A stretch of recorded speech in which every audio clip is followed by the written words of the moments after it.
Hello guys, happy Republic day.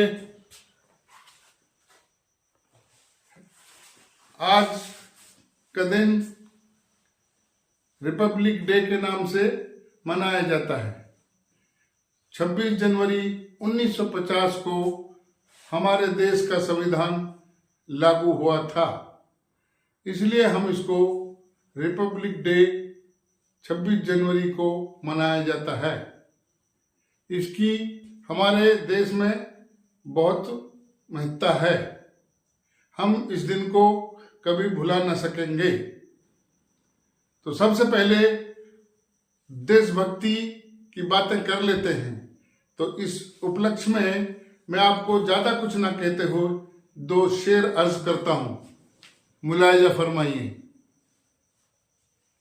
जो भरा नहीं है भावों से, जो भरा नहीं है भावों से, बहती जिसमें रसधार नहीं, वो हृदय नहीं वो पत्थर है जिसमें स्वदेश का प्यार नहीं। दूसरा मुलाहिजा फरमाइए। शहीदों की चिताओं पर लगेंगे हर वर्ष मेले, वतन पर मिटने वालों का यही बाकी निशान होगा। तो आते हैं हम अपने लेसन पर। पिछला हमारा लेसन था सेंटेंस, जिसमें हमने आपको बताया था सेंटेंस 4 प्रकार के होते हैं। उसमें से नंबर 1 जो आता है, जैसा कि आपको बताया, आप लोगों को याद होगा, असर्टिव।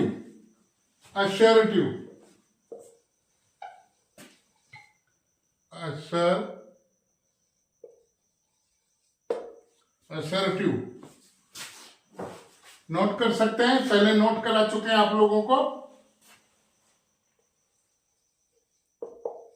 असर्टिव क्लियर है। असर्टिव, इसको दूसरा नाम बताया था डिक्लेरेटिव।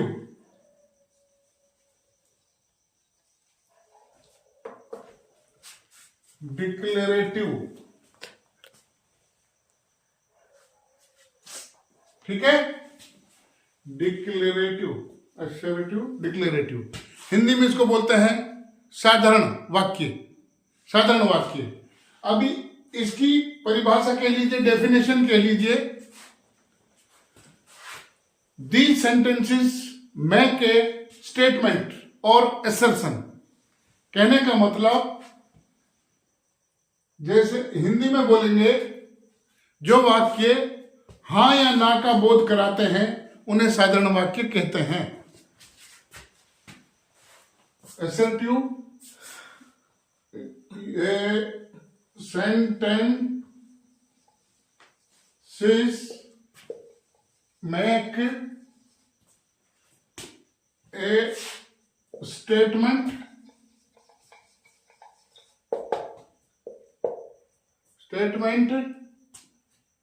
और कह लीजिए assertion।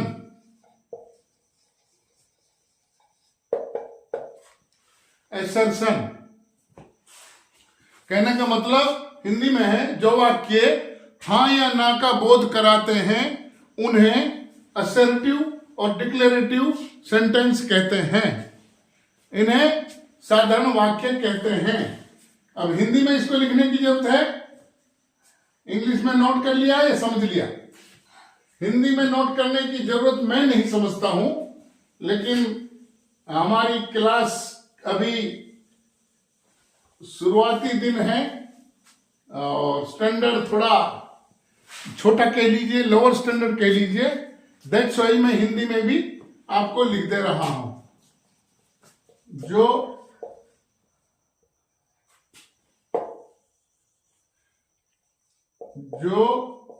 वाक्य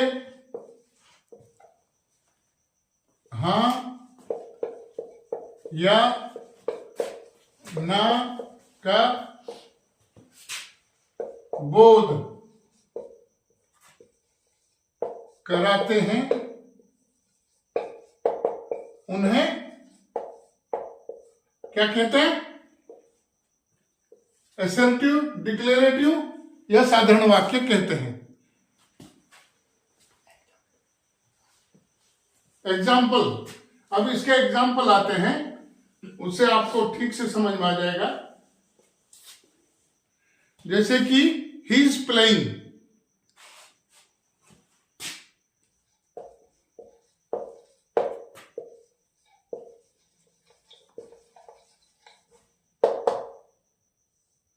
प्लेइंग, प्लेइंग, समझे?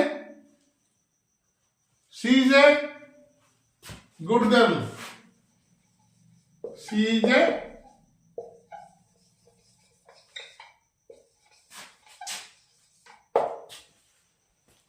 क्लियर है? She is a good girl. अब हाँ, शी इज प्लेइंग, ये हकारात्मक है। ये अभी जैसे नोट करना है, कर लीजिए थोड़ा फास्ट। ये कर लिया, ये कर लिया। Ravi is not at home, Ravi is not at home, Ravi घर पर नहीं है।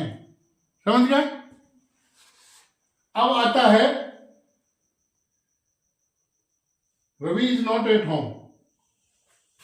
अभी हकारात्मक और नकारात्मक, हाँ या ना का बोध कराते हैं। बोध मान जानकारी, बोध ज्ञान, बोध कराते हैं। अभी आती है इसकी रचना, असर्टिव या डिक्लेरेटिव वाक्यों की रचना। रचना वाक्य में एक होता है सब्जेक्ट, दूसरा होता है वर्ब और तीसरा होता है ऑब्जेक्ट। अब आप कहेंगे कि भाई सब्जेक्ट क्या होता है? सब्जेक्ट होता है कर्ता, कार्य करने वाला, कारक, जो क्रिया करता है। वर्ब होता है जो काम किया जाता है, जैसे ईटिंग, प्लेइंग, रनिंग। अंडरस्टैंड? इस प्रकार ऑब्जेक्ट किसको बोलते हैं? जिस पर क्रिया का प्रभाव पड़ता है, जिस पर क्रिया का प्रभाव पड़ता है। तो रचना, रचना मतलब बनावट, रचना मतलब बनावट। सब्जेक्ट, सब्जेक्ट, दूसरा क्या बोला मैं? वर्ब, तीसरा क्या बोला? ऑब्जेक्ट। तो ये बताया मैंने, कर्ता, क्रिया, ये जिस पर क्रिया का प्रभाव पड़ता है,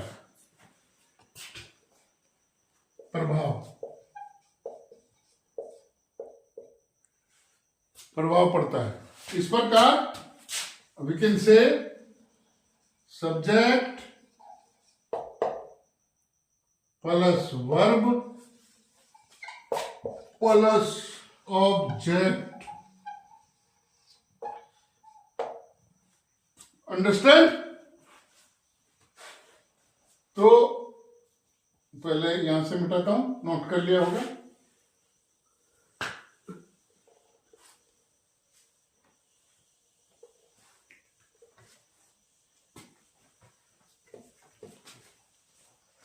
अभी आज का हमारा वीडियो, जो कि हमने आज 26 जनवरी के उपलक्ष्य में वीडियो को शूट किया है, तो ये था हमारा आज का वीडियो, जो कि यहाँ पर ख़त्म होता है। अगले वीडियो में हम आपको बताएंगे जो बाकी प्रकार बचे हुए हैं सेंटेंस के, जो 4 प्रकार हमने बताया था। अगले लेसन में हम बाकी उन 3 को कवर करेंगे। मिलते हैं अगले वीडियो में, तब तक के लिए बाय।